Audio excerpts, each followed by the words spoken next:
கோடை வெப்பத்தை தணிக்க தென்காசி மாவட்டம் குற்றாலத்திற்கு செல்லும் மக்கள் குறைவாக விழும் தண்ணீரில் குளிக்க மனமில்லாமல் திரும்புகின்றனர். இது குறித்த கூடுதல் விவரங்களை செய்தியாளர் கணேஷ் வழங்க கேட்கலாம். கணேஷ்குமார், இது குறித்த விரிவான விவரங்களை பகிர்ந்துக்குங்க. வணக்கம் அரசி.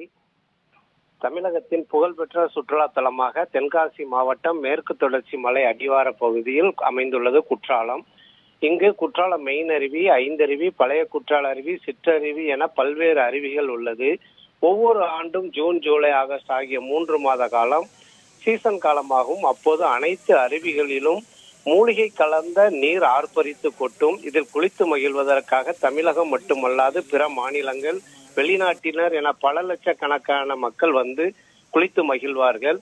ஆனால் கடந்த சில மாதங்களாக இப்பகுதியில் தொடர்ந்து தாக்கமாக இருந்து வரும் வெயிலின் தாக்கத்தால் மேற்கு தொடர்ச்சி மலை வனப்பகுதி உள்ளிட்ட பல்வேறு பகுதிகளில் மழைப்பொழிவு முற்றிலுமாக நின்று போனது.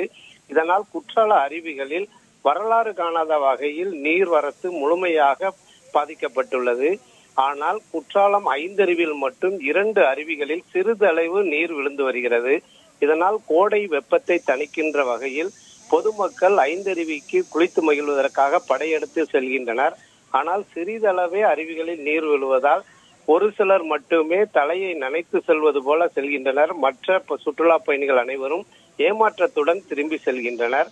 இன்னும் 1 மாத காலமே இருக்கின்ற வகையில் வருகிற ஜூன் மாதம் சீசன் துவங்கக்கூடிய நிலையில் பருவமழை முறையாக பெய்தால் மட்டுமே குற்றால அருவிகளில் நீர்வரத்து துவங்கும். இல்லை என்றால் தற்போது போல குற்றால அருவிக்கரைகள் அனைத்தும் பாறைகளாகவே காட்சியளித்து வருகிறது. இதனால் சுற்று வட்டார பகுதிகளில் உள்ள அனைத்து குளங்கள், நீர்நிலைகள் அனைத்துமே நீரின்றி வறண்டு காணக்கூடிய சூழ்நிலை உருவாகியுள்ளது. அரசி. கணேஷ்குமார், உங்களுடைய விவரங்களுக்கு நன்றி.